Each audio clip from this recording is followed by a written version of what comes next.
السلام علیکم ناظرین، افغانستان میں تیزی کے ساتھ صورتحال بدل رہی ہے اور اس کے اثرات پاکستان کے اندر بھی نظر آ رہے ہیں، اور یہی وجہ ہے کہ پہلے بلوچستان کے اندر خیبر پختونخوا میں دھماکے ہوئے اور آج لاہور میں ایک شدید دھماکہ ہوا جوہر ٹاؤن میں، جس میں ابتدائی طور کے اوپر 3 افراد جو ہیں وہ شہید ہوئے ہیں اور 20 سے زیادہ زخمی ہوئے ہیں۔ اطلاعات اس نوعیت کی ہیں کہ اس میں ایک گاڑی تھی جس کے اندر کوئی 15 کلو سے زیادہ دھماکہ خیز مواد نصب تھا اور وہ پھٹا، جس کے نتیجے میں یہ دھماکہ ہوا۔ اس کی مزید ابھی تحقیقات چل رہی ہیں۔ دوسری طرف اسلام آباد میں پاکستان کی جتنی بھی پرائم انٹیلیجنس ایجنسیز ہیں ان کے سربراہوں کا اجلاس ہوا ہے ISI ہیڈ کوارٹر میں، جس اجلاس کو پرائم منسٹر عمران خان نے چیئر کیا ہے، اور یہ ریسنٹلی جنوری میں، اسی سال جنوری میں حکومت پاکستان نے تمام جو پاکستان کی انٹیلیجنس ایجنسیز ہیں ان کے سربراہوں پر مبنی ایک کوارڈینیشن کمیٹی جو ہے وہ تشکیل دی تھی، جس کو نیشنل انٹیلیجنس کوارڈینیشن کمیٹی کا نام دیا گیا تھا۔ تو اس کا یہ اجلاس ہوا۔ اس اجلاس میں جہاں ایک طرف پاکستان کے اندرونی جو سیکیورٹی اور امن و امان کی صورتحال ہے اور جو پاکستان کو امن و امان اور سیکیورٹی سے متعلق جو ہے چیلنجز ہیں اس کا جائزہ لیا گیا، اس کے ساتھ ساتھ جو افغانستان کی صورتحال جیسے ہم نے شروع میں کہا کہ بڑی تیزی کے ساتھ بدل رہی ہے، اس کا بھی جائزہ لیا گیا، کیونکہ افغانستان کے اندر جو بھی صورتحال رونما ہوگی اس کے اثرات پاکستان پہ اور پاکستان کی سیاست کے اوپر ضرور مرتب ہوں گے۔ اسی لیے پاکستان جو ہے افغانستان کے حوالے سے کافی کنسرن رکھتا ہے، اور متعدد بار پاکستان کی عسکری بھی اور سیاسی قیادت کی طرف سے بھی یہ بیانات دیے گئے، انٹرنیشنل فورم کے اوپر بھی، اور افغان قیادت کے ساتھ بھی جب بھی ملاقات ہوئی یہ کہا گیا کہ پاکستان افغانستان کے اندر سیاسی استحکام چاہتا ہے اور ایک ایسا سیاسی پائیدار حل چاہتا ہے جو کہ خود افغان قیادت، افغان جو پولیٹیکل لیڈرشپ ہے وہ سب مل بیٹھ کر جو ہے اپنے حالات کے مطابق اس کا سیاسی حل نکالیں، ریدر دین کہ کوئی ملٹری حل ہو۔ یہی وجہ ہے کہ پاکستان نے امریکی انخلاء کے بعد پاکستان کے اندر جو ڈیمانڈ تھی امریکہ کی جانب سے کہ ان کو فوجی اڈے دیے جائیں، یہاں سے بیٹھ کر وہ افغانستان کی صورتحال کو مانیٹر کرنا چاہتے ہیں یا ڈرون یوز کرنا چاہتے ہیں، تو پاکستان نے اس سے بھی بالکل صاف طور کے اوپر انکار کیا، کیونکہ پاکستان یہ سمجھتا ہے کہ اگر پاکستان کی سرزمین افغانستان کے خلاف استعمال ہوئی تو پھر پاکستان کے اندر جو انتہا پسندی ہے وہ دوبارہ جو ہے سر اٹھانے لگ جائے گی، اور پاکستان نے جو پچھلی 1-2 دہائیوں میں دہشت گردی اور انتہا پسندی کے خلاف جو کارروائی کر کے کامیابی حاصل کی ہے وہ جو ہے کھٹائی میں پڑ جائے گی، اور وہ کامیابی جو ہے ناکامی کا راستہ پہ چل سکتی ہے۔ تو یہی وجہ ہے کہ پاکستان نے امریکہ کو بڑا صاف طور کے اوپر انکار کیا۔ ابھی جو افغانستان کے اندر ڈیولپمنٹ ہو رہی ہیں، پاکستان کی طرف سے جو ہوائی فضائی اڈے اور زمینی اڈے دینے سے انکار کیا گیا، تو اس کے بعد یہ خدشہ ظاہر کیا جا رہا تھا مختلف لیول کے اوپر، اور ایسے تھریٹس بھی موجود تھے کہ پاکستان کے مختلف بڑے شہروں کے اندر دہشت گردی کے واقعات ہو سکتے ہیں۔ کوئٹہ میں اس سے پہلے ہوئے، خیبر پختونخوا میں ہوئے، لاہور پنجاب میں جو ہے کہ یہ ایک طویل عرصے کے بعد پہلا دہشت گردی کا بڑا واقعہ جو لاہور میں ہوا ہے۔ تو اس تناظر میں انٹیلیجنس چیفز کا یہ اجلاس انتہائی اہم ہے، جس میں پرائم منسٹر کے علاوہ وزیر داخلہ، وزیر اطلاعات نے شرکت کی، اور ISI کے سربراہ نے، پھر ISI کے اندر جو مختلف ونگز ہوتے ہیں کاؤنٹر ٹیررزم کا یا باقی جو انٹیلیجنس کے ونگ ہیں ان کے سربراہوں نے شرکت کی، اور تینوں مسلح افواج کے نمائندے جو ہے وہ بھی اس میں شریک تھے، FIA انٹیلیجنس بیورو کے سربراہ وہ اس اجلاس میں شریک تھے۔ تو یہ ایک طرف تو پاکستان کی انٹرنل سیکیورٹی کے اندر جو ہے وہ اس قسم کی دہشت گردی کے جو تھریٹس ہیں ان کا صورتحال کا جائزہ لیا گیا۔ دوسرا معاملہ جو ہے کہ وہ یہ بھی دیکھا گیا کہ جو ریسنٹ پاسٹ میں پاکستان نے جتنی بھی انتہا پسندی کے حوالے سے کارروائیاں کی ہیں اس کے جو نتائج ہیں یا جو ثمرات ہیں وہ ضائع نہیں ہونے چاہیے، اور اس سلسلے میں پہلے آپریشن ضرب عضب تھا، پھر اس کے بعد جو ہے آپریشن رد الفساد کیا گیا، اور ملک بھر میں جتنے بھی سلیپنگ سیلز تھے دہشت گردوں کے، جہاں پہ کسی بھی اعتبار سے یا تو سہولت کاری کا کام کیا جا رہا تھا یا جو ہے مالی معاونت کا کام کیا جا رہا تھا، تو وہ اس کے خلاف بیسیکلی رد الفساد آپریشن تھا۔ تو ابھی بھی یہ دیکھا جا رہا ہے کہ پاکستان کے اندر کوئی ایسے جہاں پر بھی یہ ایسے کارنرز ہیں ان کو کیسے ختم کیا جا سکتا ہے، اور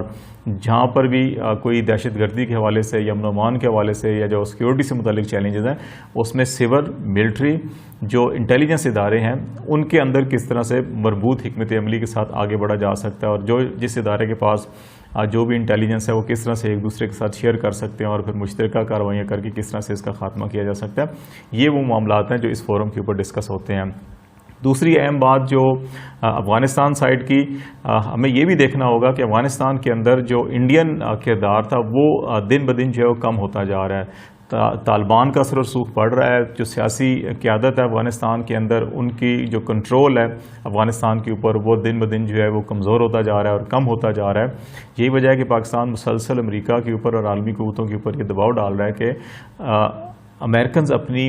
فوجوں کے انخلاء سے مکمل ہونے سے پہلے جو ہے اس کی پولیٹیکل سیٹلمنٹ کے حوالے سے کوئی انٹرم سیٹ اپ ضرور بنا کے جائیں، ادروائز جو ہے کہ دوبارہ خانہ جنگی ہو سکتی ہے۔ اس کے نتیجے میں دو معاملات ہوں گے، ایک تو اگر وہاں پہ انٹرنل سیکیورٹی کے معاملات پیدا ہوں گے، عدم استحکام ہوگا، تو پاکستان میں افغان مہاجرین کا انفلو بہت زیادہ ہو سکتا ہے، جو اگین پاکستان کی معیشت کے اوپر بھی سماجی اور معاشرتی جو اثرات ہیں وہ الگ ہیں، اس کے وہ دباؤ بڑھے گا۔ دوسرا معاملہ یہ ہوگا کہ اگر وہاں پہ عدم استحکام اور اسٹیبلٹی نہیں ہوتی تو پھر اس ریجن کے اندر جو کنیکٹیوٹی کی باتیں ہو رہی تھیں وہ متاثر ہو سکتی ہیں، تو اس لیے پاکستان یہ زور دیتا ہے۔ اور تیسرا معاملہ جو ہے کہ جیسے جیسے طالبان کا اثر و رسوخ پڑ رہا ہے اسی طرح سے جو انڈین اثر و رسوخ ہے وہ ختم ہوتا جا رہا ہے، تو انڈیا جو ہے کہ ویسٹرن بارڈر کے اوپر پاکستان کے اوپر کافی پریشر کریٹ کیا ہوا تھا، افغان سرزمین استعمال کر رہے تھے، اگر وہاں سے وہ کمزور ہوتے ہیں تو دوبارہ وہ ایسٹرن بارڈر کے اوپر اور بالخصوص جو ہے ورکنگ باؤنڈری اور ایل او سی کے اوپر جو ہے پریشر دوبارہ بڑھا سکتے ہیں۔ تو یہ جو انٹیلیجنس کوآرڈینیشن کمیٹی کی میٹنگ تھی اس کے اندر یہ دونوں فیکٹرز بھی ہیں، وہ بھی ان کا بھی جائزہ لیا گیا کہ کس طرح سے اب ہمارا جو ویسٹرن بارڈر کے اوپر ایک طرف ہمیں افغان صورتحال، ان کی انٹرنل سیکیورٹی اور پھر افغان مہاجرین کا انفلو اور افغان مہاجرین کی صورت کے اندر انتہا پسندوں یا دہشت گردوں کا پاکستان کے اندر آنا جو ہے اس کو کیسے ہم ٹیکل کر سکتے ہیں، اس کو کیسے کاؤنٹر کیا جا سکتا ہے، اس کو کیسے جو ہے ایکویٹیبلی بنائی جا سکتی ہے، اور دوسری طرف جو ہے کہ انڈین اگر ایل او سی کے اوپر ورکنگ باؤنڈری کے اوپر یا اس طرف سے پراکسی وار کو جو ہے دوبارہ شروع کرتے ہیں، تیز کرتے ہیں، اور لاہور کے اندر جس طرح کا واقعہ پیش آیا تو یقیناً اس کے اندر انٹرنل کے ساتھ ساتھ ایکسٹرنل فیکٹر جو ہیں وہ ضرور کار فرما ہوتے ہیں۔ تو یہ جو معاملات تھے ان کے اوپر اس اجلاس کے اندر غور کیا گیا، اور ایک اور بڑا اہم معاملہ جس کے اوپر ہم الگ سے بھی ایک پروگرام کریں گے، جو ایف ٹی اے ایف کے اندر جو پاکستان کا گرے لسٹ سے وائٹ لسٹ کا معاملہ ہے، وہ بھی پاکستان کے اندر یہ جو دہشت گردی کی اور یہ جو معاملات ہیں اس کے ساتھ جڑا ہوا ہے۔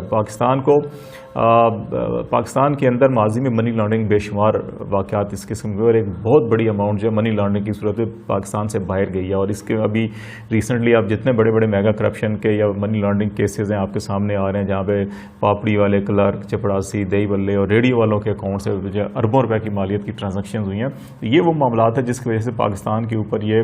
الزام تھا کہ پاکستان کے اندر جو لیجسلیشن ہے یا مانیٹرنگ کا سسٹم ہے وہ کمزور ہے، اور یہاں پہ جو ٹیررزم فنانسنگ اور ایسی فنانسنگ، منی لانڈرنگ جو ہے وہ بہت زیادہ ہوتی ہے، جس وجہ سے پاکستان نے اگرچہ بیشتر نکات 26 نکات کہا جاتا ہے کہ اس کے اوپر عمل درآمد کر لیا، 27ویں کے اوپر جو ہے کام چل رہا ہے۔ تو یہ جو اجلاس ہے اس کے اندر بھی یہ دیکھا گیا کہ کس طرح سے منی لانڈرنگ کے خاتمے کے لیے، ٹیررزم کی فنانسنگ کے خاتمے کے لیے، جو میں نے پہلے کہا کہ آپریشن رد الفساد کے تناظر میں